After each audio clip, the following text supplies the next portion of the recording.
Memahami strategi dan analisis persaingan industri merupakan kunci bagi perusahaan, UMKM maupun startup untuk bertahan dan meraih keunggulan kompetitif. Dalam video kali ini, kita akan membahas tuntas mengenai konsep dasar, alat analisis, serta contoh pengaplikasiannya dalam dunia bisnis.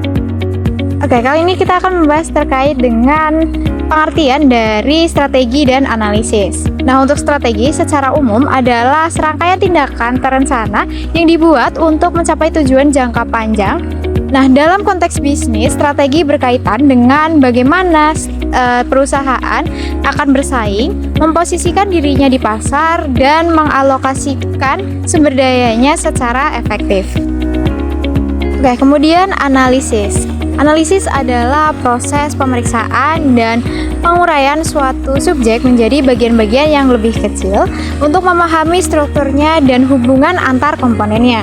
Dalam persaingan industri, analisis berfungsi untuk mengidentifikasi kekuatan, kelemahan, peluang, serta ancaman yang dihadapi perusahaan.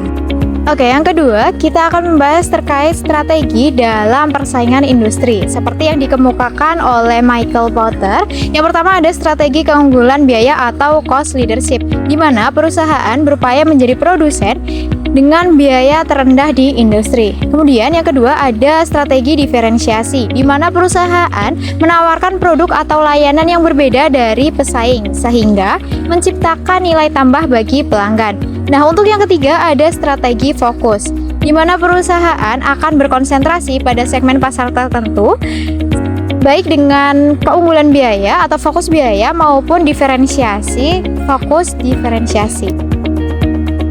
Topik pembahasan yang kedua ada analisis dalam persaingan industri. Untuk memahami dinamika persaingan, ada dua alat analisis yang sering digunakan. Yang pertama, analisis SWOT. Apa sih analisis SWOT itu? S, ada strength atau kekuatan. Yang kedua ada W, weakness atau kelemahan. Yang ketiga, opportunities atau peluang. Dan yang keempat ada T, threats atau ancaman. Nah, analisis ini digunakan untuk memahami posisi internal perusahaan, yaitu kekuatan, kelemahan, dan eksternal perusahaan, yaitu peluang dan ancaman. Topik pembahasan yang kedua ada analisis dalam persaingan industri. Untuk memahami dinamika persaingan, ada dua alat analisis yang sering digunakan. Yang pertama, analisis SWOT.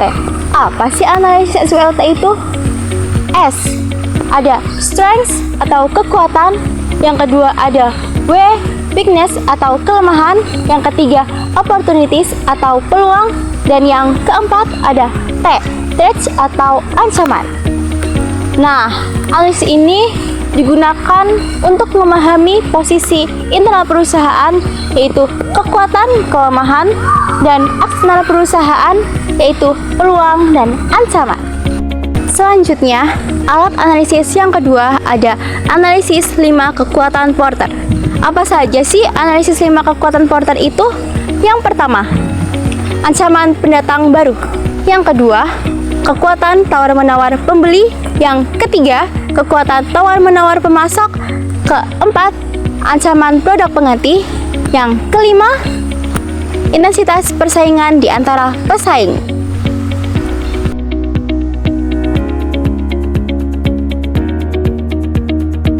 Oke teman-teman, sekarang kita coba analisis yuk mengenai perusahaan Unilever dengan menggunakan analisis SWOT. Yang pertama, strength atau kekuatan. Unilever memiliki brand yang kuat, jaringan distribusi yang luas, dan juga produknya beragam. Yang kedua, ada weakness atau kelemahan. Produk Unilever itu cenderung lebih mahal dibandingkan produk-produk lokal. Yang ketiga, opportunities atau peluang.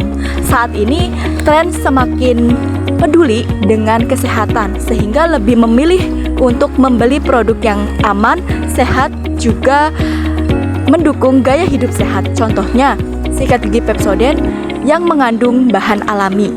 Dan yang keempat atau yang terakhir ada threat atau ancaman. Perusahaan Unilever itu memiliki pesaing-pesaing yang banyak dan juga produk penggantinya yang cenderung relatif lebih murah.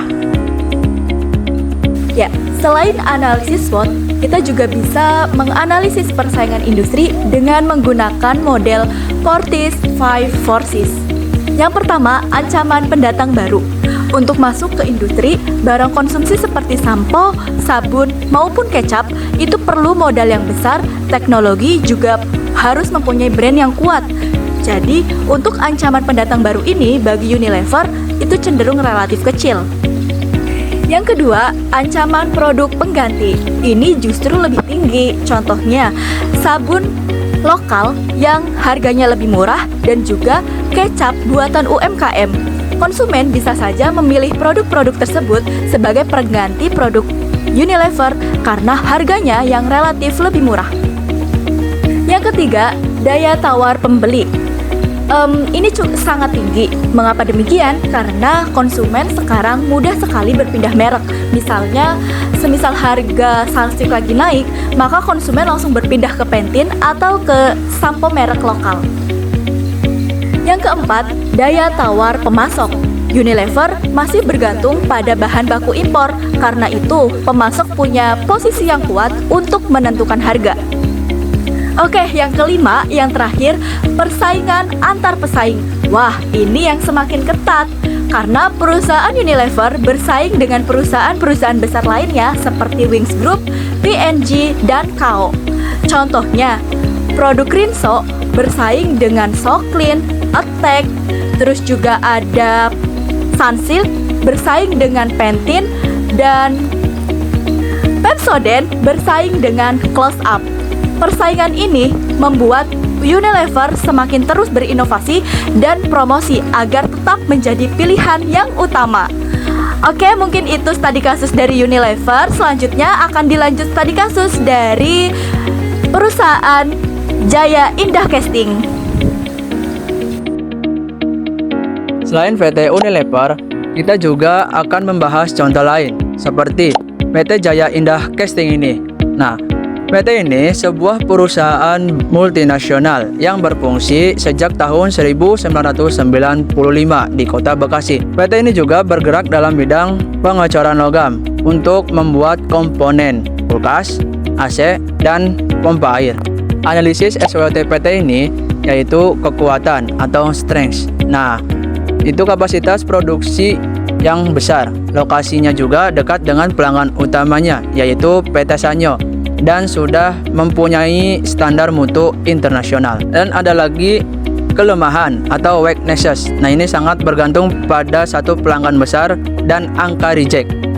Ada pula peluang, yaitu opportunities. Nah, itu kebutuhan pasar komponen elektronik terus meningkat. Ada peluang masuk ke sektor otomotif serta permintaan dari luar negeri. Ada pula ancaman atau threats. Nah, ini harga bahan baku baja sering naik. Persaingan dengan pemasok lain seperti Koyama dan Tomitsu. Dan untuk analisis Porter, ada ancaman pendatang baru, yaitu relatif kecil karena butuh modal besar dan teknologi tinggi. Nah, ada pula ancaman produk pengganti, yaitu rendah karena produk komponen spesifik sesuai permintaan industri. Dan ada pula daya tawar pembeli, sangat tinggi karena Sanyo sebagai pelanggan utama bisa menekan harga. Dan daya tawar pemasok juga tinggi karena bahan baku baja masih tergantung impor. Dan yang terakhir ada persaingan antar pesaing, yaitu pesaingnya itu sangat ketat. Banyak perusahaan foundry lain seperti PT Parin dan Kayoma Casting.